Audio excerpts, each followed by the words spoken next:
of what we talked about. Okay, so welcome back to Logical Fallacies Part 2. In this PowerPoint here, I'm going to go back really quickly and hit some highlights from yesterday. All right, so what are logical fallacies? They are an error in reasoning, okay? An error in reasoning. So we looked at these a little bit with syllogisms. We talked a little bit about how we can identify that even if premise have some truth to them, if it's set up incorrectly, then it's not a valid argument, right? Our syllogisms helped us discover some errors in logic or even fallacies in logic. Now there are some specific fallacies that we went over yesterday. Going really quickly, we have all of these fallacies of relevance, which means someone is bringing something into the argument that doesn't belong there, that has really nothing to do with the argument, okay? Ad hominem and tu quoque have to do with attacking the person giving the argument instead of the argument itself. Ad hominem says, I'm attacking you because of who you are, your character, and it has nothing to do with what you're saying. Tu quoque is calling someone a hypocrite. Well, you're making this argument, but you do this. That's irrelevant. It doesn't matter. It doesn't have anything to do with the actual argument. Okay? Genetic fallacy is arguing that something is good or something is bad because of its origin. That probably has nothing to do with the argument. Bandwagon. Bandwagon is making the argument that everybody is doing it, therefore it must be the right thing to do. We talked yesterday about how your parents probably warn you against bandwagon, right? They tell you, don't just follow the crowd. Just because everybody's doing it doesn't make it right, okay? And yet sometimes we try to make arguments this way, and that's a fallacy. False authority is when you take a celebrity or you mention someone, you try to use them as an authority in your argument, except they have no expertise on that particular argument. Therefore, that's faulty logic. Does that make sense to you? Okay? Straw man is when you take your opponent's argument and you reduce it to something so simple that you're actually misrepresenting it. Okay, we talked about yesterday about if someone is arguing against a recycling program or something like that, maybe they're arguing it's too expensive or it's too complicated or whatever, and the opponent says, well, well, that just shows that you don't care about the environment, and then they make their argument. That's straw man. That's reducing an argument to something so simple to make it easier to argue against, but it's actually misrepresenting the argument, okay? Faulty or false or weak analogy, trying to compare two things that really are not relevant. Ignoring the question just means you don't argue anymore what it's about, you just ignore it and you start arguing something else. A red herring is basically any fallacy of relevance when we can't identify any of these specifically. It is simply a distractor. Okay, it's when someone throws in a distractor, they go off topic and you want to say to them, wait a minute, focus, come back to what we're really talking about. A non sequitur means it does not follow, okay? The cause and effect are not relevant, okay? That's what all of those are, okay? Once again, if you want to go through those in more detail, go watch the video, or you can work your way all the way through these. Then we went through logical fallacies of causality or accuracy. And we spent some time talking about the difference between correlation and causation. Correlation means that things happen together, but it does not necessarily mean that one thing causes the other. Okay? Let me say that again. Correlation means that two things or more than two things happen together, but it does not mean that one causes the other. Causation, of course, means if X happens, then it causes or leads to Y, okay? And we can make errors with these, all right? post hoc or cause-effect error means that we've identified two things that are happening together and we are suggesting that one causes the other when it really doesn't. Okay? It's a logical fallacy. Slippery slope, where we ended yesterday, is when we start with something that we want to say is a cause, but we miss too many steps and we jump so far ahead to the conclusion, we call that a slippery slope. So basically, the cause and the effect are so far related that a person can say, no, just because this happens does not mean that this will happen, okay? They're too far separated, all right? The example that we looked at yesterday was, if you don't do your homework this weekend, you will fail out of school and not be a successful person, okay? That's a slippery slope. While it could happen, it does not necessarily mean if you don't do your homework on Friday that it will happen, right?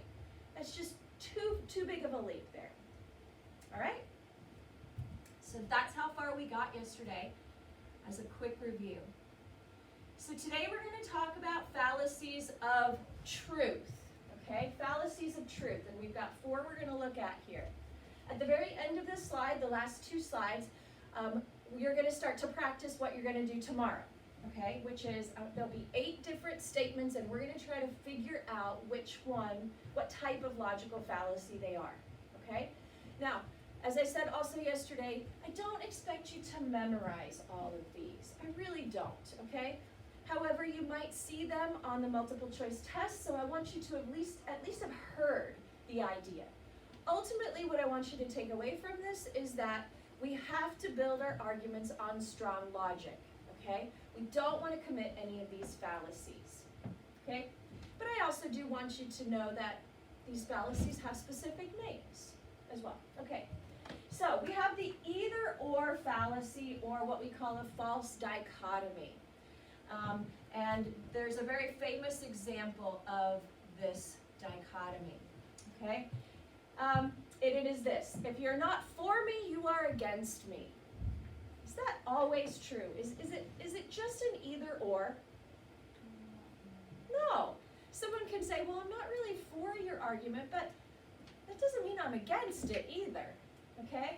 So an either-or, or a false dichotomy, is where you create two polarized ideas, either a for or against, either a yes or a no, and you deny that there might be any middle ground at all. Okay? And that creates, once again, faulty logic. So a dichotomy is when something is divided into 2 parts. A false dichotomy is when you're given 2 opinions that are when there are actually more. For example, you can either marry me or die alone. Well, are there other options? Sure, okay? This is not true because you can always meet someone on the internet. All right, what about this?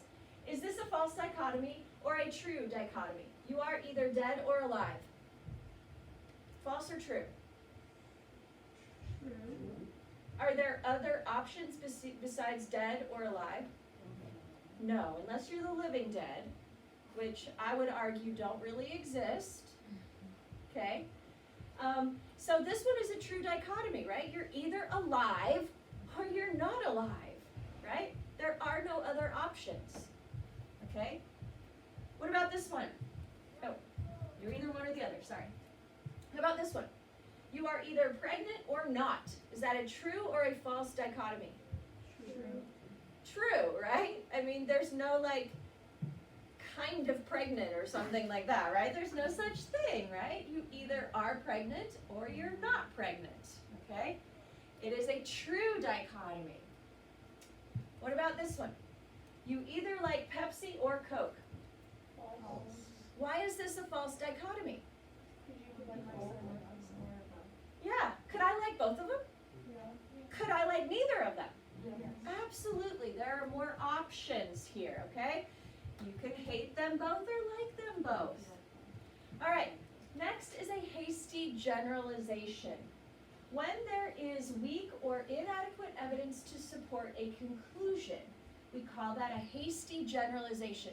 And a lot of times we think about this in terms of, that's a stereotype, okay? You really shouldn't build an argument on a generalization or a stereotype, okay? Generalizations can be classified as fallacies of division. An overall observation equals all its pieces are likewise, or of composition. An observation about several pieces means or equals an overall assumption. For example, playing sports makes people aggressive. Consider all the fights during hockey and basketball games. Are there many fights between, as you watch hockey or basketball games? There tend to be. Does that mean that playing sports makes people aggressive? No. Not necessarily. That's jumping to a conclusion, right? It's a hasty generalization, and it's a stereotype, right? All right, this is a hasty generalization. Is it a fallacy of division or composition? This is such a large hotel. I'm sure the rooms will be big. This is false. This is faulty logic, right? It's what we call a hasty generalization. Is it a fallacy of division or a fallacy of composition? Okay, I hear division, and so we notice, what do we observe? That it's a great big hotel. That's the whole picture, right? And then we jump to the conclusion, the generalization that every room will be big. Is that necessarily true? No. So this is of division. Because we see the big thing, we make the generalization that its parts are all the same. But they're not, okay? Just because the whole place is big doesn't mean that its parts or its rooms will be big. In fact, my observation is great big hotel rooms often have really small rooms. Okay, how about this one? Of course it's a great novel. Every page is full of beautiful language.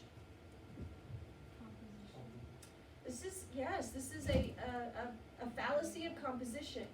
Just because every page has beautiful language, does it all work together to make a great novel? Yeah. We've made that generalization. That's not necessarily true. Okay?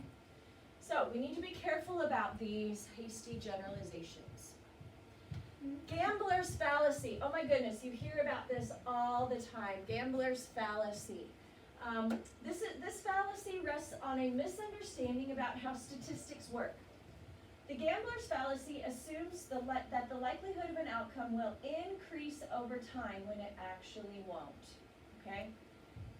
We do this. We think about this all the time. We go, all right, I've missed the basket 5 times. This next time the odds are in my favor that I'm going to hit it. Is that true? No, statistics, that doesn't change, right?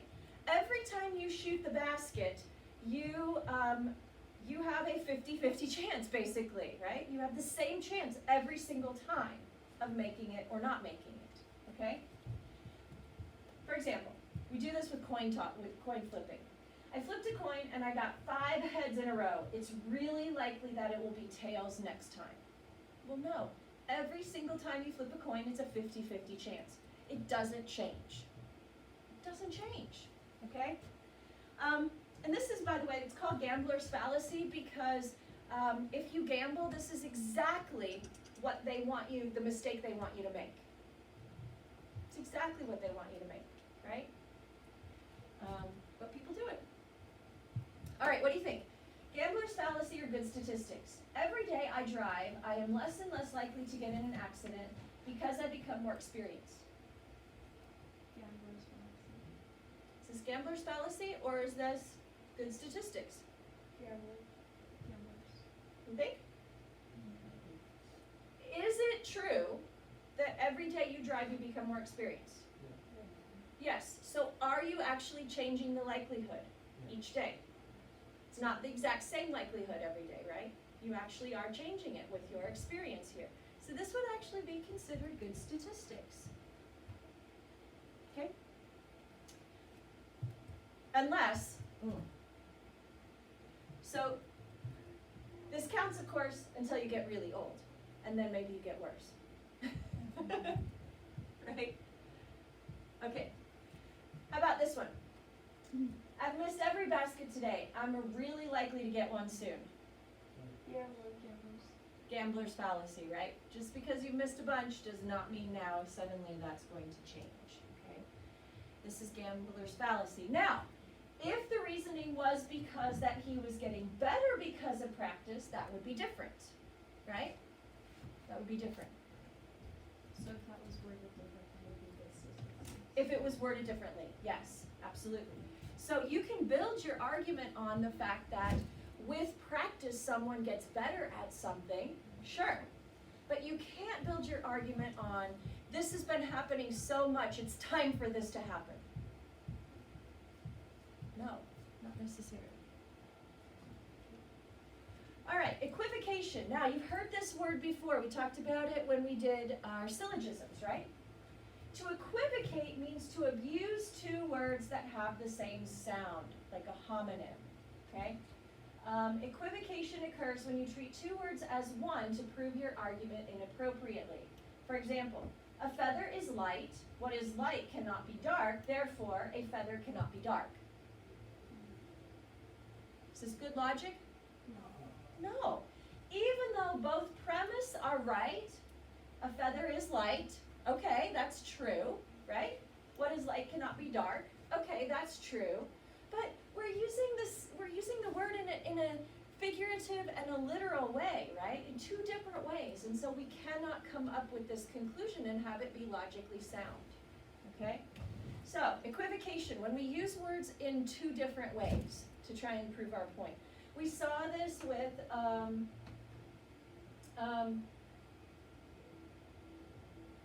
nothing is better than God. Having lobster is better than having nothing, therefore lobster is better than God, right? That's equivocation, that the use of the word nothing. Yeah, question? Could this be a scheme or part of the devices? Would you say? No, you don't want to use logical fallacies. Okay. You don't want to use logical fallacies. They're not going to help you prove your argument. What I'm showing you is these are things you want to avoid because they will weaken your argument or even make your argument invalid. Okay. Which word is being equivocated? The sign said fine for parking here, so I assumed it was fine to park here. What does fine for parking mean? Like you're gonna charge for parking. Right, like if you park here, you're gonna get a ticket, it's gonna cost you money, right? This person is thinking, it's fine, right? In one case it's literal, in the other case it's figurative. This is equivocation, okay? All right. How about this one? Nobody's perfect and I'm a nobody, therefore I'm perfect.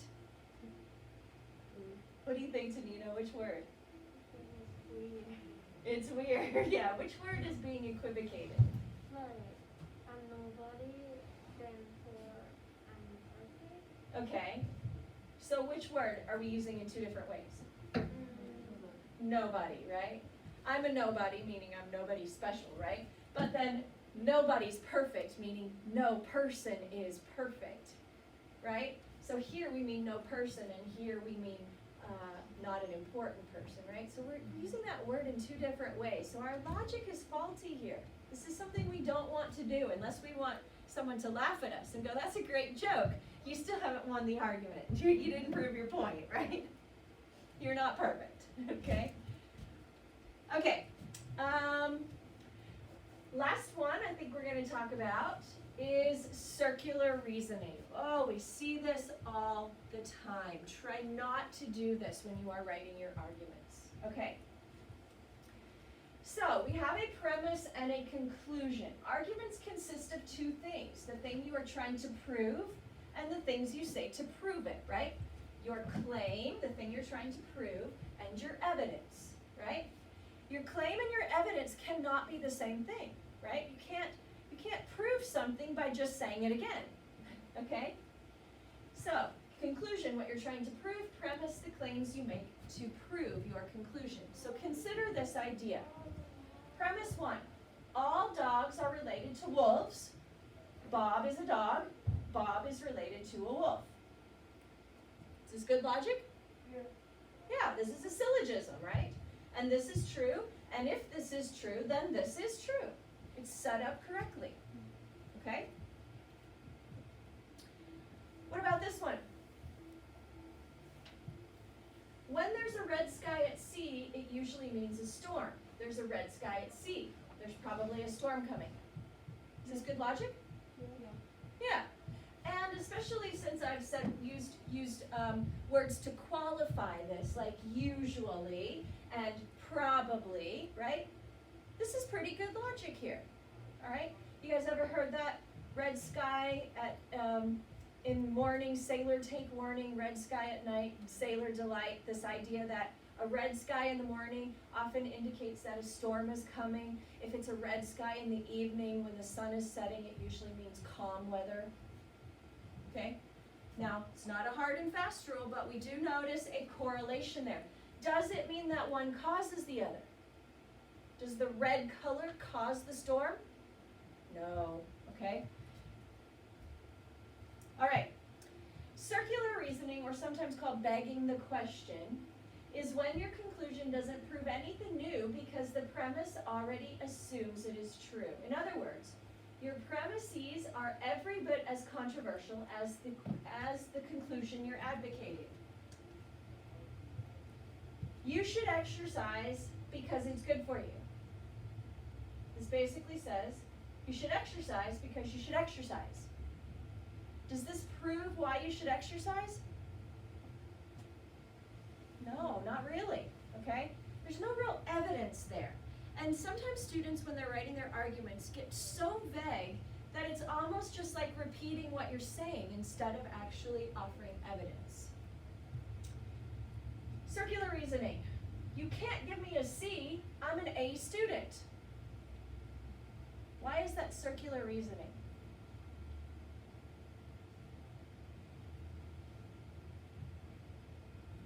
A person's only an A student if they earn what? An A. If they earn a C, are they an A student? No. There's no logic and proof there, right? This just goes in a circle, right? You can't give me you can't give me a C because I'm not a C student. Well, you are if you earn a C. You know, I mean, it's just circular reasoning, right? Okay. The person is saying they can't get a C because they aren't a person who gets C's. Well, if you earn it, you get it. Okay, how about this one? The Pope is infallible, therefore everything he says is true. Is this circular reasoning? Why is he infallible? It means never says anything wrong. Why is he infallible? Yeah. Is there proof here? No. No, it's just repeating it, right? This is like saying the Pope says only truthful things because everything he says is true. Does that prove anything? No, it just repeats itself, right? That's circular reasoning, okay? Being infallible is the same thing as always being right or always being true. This is just circular. What about this one? If I had money to open my business, I could use it to provide more services and ultimately make more money. Is this circular reasoning? Or is this good logic? What do you think, Xian?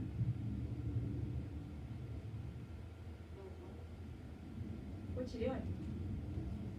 Let's do this. Is this circular reasoning or is this good logic? If I had money to open my business, I could use it to provide more services and ultimately make more money.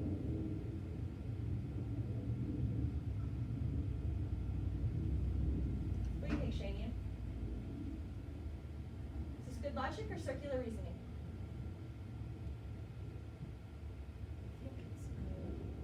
She thinks it's good logic. What do you think, Ellie? Yeah, okay. The reasoning is plausible. Even if you disagree, it isn't circular. One thing can lead to another, can lead to another. All right, what about this? If you have enough willpower, then you can quit smoking. Having enough willpower just requires a strong enough desire, which anyone can have. Therefore, anyone can quit smoking. Is this circular reasoning? What do you think, Cartier, or is this good logic?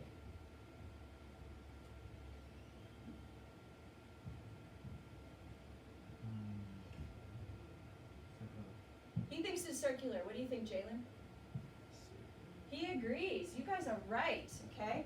Basically, this is just saying anyone can quit because anyone can want to, but that doesn't really prove anything, right? There's no actual evidence here, no cause and effect here, okay? It's just saying if you have enough willpower, you can quit, and anyone can have willpower, so anyone can quit. Well, it doesn't prove anything. There's no evidence there. All right, here we go. Let's see what we can come up with, all right? We're at our last two slides. This is 92, slide 92. All right, let's see what you guys remember. What's the problem? All my friends have a curfew of midnight. What type of logical fallacy is this? Bandwagon, very good. This is basically, Mom and Dad, my curfew could be midnight because all my friends' curfew is midnight. Is that good logic? No. Just because all of your friends have it doesn't mean that it's the right thing, right? It's bandwagon. How about this one? A person who is honest will not steal. So my client, an honest person, clearly is not guilty of theft. What do you think, Salama? I think it's circular. It's circular. Why is it circular?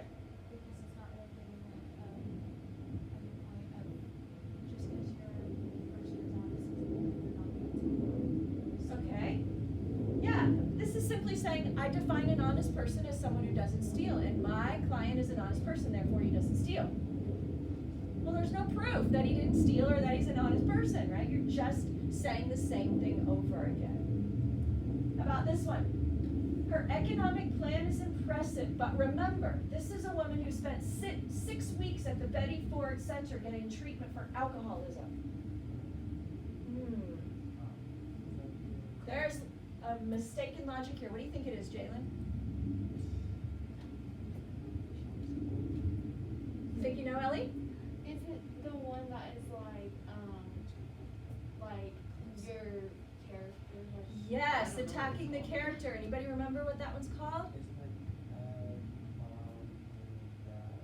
Excellent, ad hominem, exactly. This is poor logic. Just because she spent 6 weeks getting treated for alcoholism has nothing to do with her economic plan, right?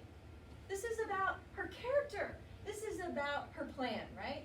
You cannot use this evidence as logic against that. Is it also cause and effect error? Is it what? Cause and effect error. No, it's not saying that there's a mistake in what causes something else. This is just saying that we can't like it because of who she is. That has nothing to do with the logic of the plan. So we call that ad hominem, okay? We could also say it's a red herring, okay? A red herring is simply a distractor, right? It's just a distractor, this information that she spent 6 weeks for treatment for alcoholism, right? It has nothing to do with her economic plan.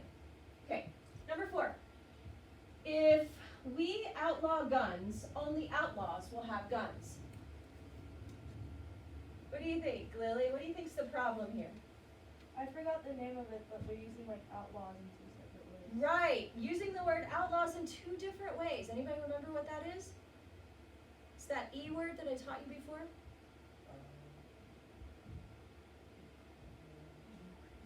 What's the second one? Q. Yeah. Equivocation. Oh. Equivocation. Okay? We're using the word outlaw in 2 different ways. What we're saying here is, if we make guns illegal, only illegal people will use guns. Well, that you could even argue that's circular, right? We're using that word in 2 different ways. This is bad logic. All right, how about this one? These are the last few, and then we will be done.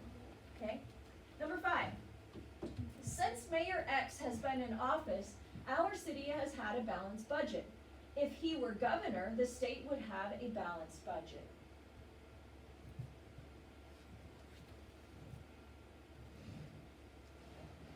What do you think?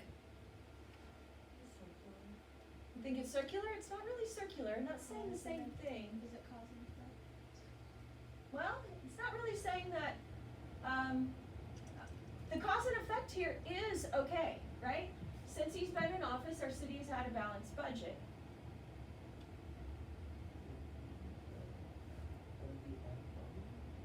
Not ad hominem, we're not attacking his character. What's the mistake here?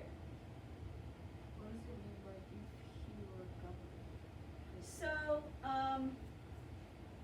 this person has helped the city have a balanced budget. Governor is, the head of the state, basically.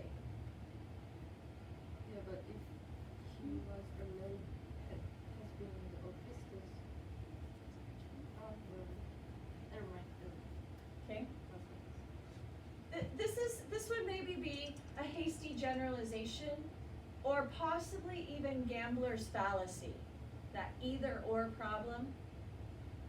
Just because he becomes governor, are there lots of other factors that affect the budget of the state? Right? So this would maybe be a hasty generalization, like just because he's done a good job in office, helped the budget, doesn't mean if we give him more responsibility, he can take, he'll do the same thing with a bigger budget. There's too many other factors there, okay? Hasty generalization is probably the best one. How about this one? Smoking is dangerous because it's harmful to your health. Circular? What is it? Circular? Circular reasoning, yes. Not stating anything new, right? It's bad for you because it's bad for you. Oh, okay. Don't prove anything there. How about this one? He was last year's MVP and he drives a Corvette. That must be a great car. Not hasty generalization. False authority, excellent. He was MVP, most valuable player, which means what is his authority in? Most valuable player means his authority is in whatever game it is he's playing, right? Does that make him authority on cars? No, that's a false authority. But we see this all the time, right? We see, like the example I gave yesterday was, just because he's Brad Pitt doesn't mean he knows anything about cars. Okay, great. You're Brad Pitt. I don't care what car you drive, right? That doesn't make it a good car. You're not an expert on cars, right? It's a false authority. Number 8, last one. A national study of grades 6 through 8 showed that test scores decreased last year and absenteeism was high. This generation is in trouble. What do you think? Slippery slope, excellent. These things might be true, right? There might be a decrease in scores between 6th and 8th grade, and there might be a rise in attendance, like in absentee, being absent from school. Does that mean that the generation is in trouble? No, we've skipped so many steps, we've slid way down the hill here. We call that a slippery slope, right? We've made too big of a leap in our conclusion here, okay? So ultimately, these are things that you want to avoid doing. You do not want to have these problems with logical fallacies, okay? So, I know I've bombarded you with a lot of new terms. You guys did pretty good, pretty well with them, I have to say. Okay, I'm gonna stop the video, but we still have a few minutes left of class, so especially if you think you're going to be gone tomorrow, while this is fresh in your mind, this is the assignment for tomorrow. Okay? It's the very next, no it's not, this is the video I'd like you to watch tonight. It's the very next one, logical fallacies practice, okay? After going through the logical fallacies PowerPoint, complete the following worksheet, identifying the type of logical fallacy in each example, okay? And each example has a drop-down box, so you do have choices there, okay? So, you've got a good 5 minutes, 6 minutes if you want to get started on that. If not, then you'll need to do it maybe tonight for homework or sometime tomorrow. It will be due on Thursday. So, how many of you will be gone tomorrow, you think? Who's gonna write, you're gonna go on the fan band? Fan band? No. Ellie, will you go on the fan band? I'm not sure. Okay. Okay, if you are here, there will be a sub here, and you will be able to work on this tomorrow, so you don't have to jump into it right now unless you want to, because it's fresh in your mind. It's up to you. You do have 2 attempts we'll take the highest. Let's see, what else do I need to tell you? Also, the sub will give you something to read tomorrow, so you can get a head start on your reading. Anybody who has the vocab? I know a bunch of you turned it in on Friday, but if anybody has it, please turn it in to me.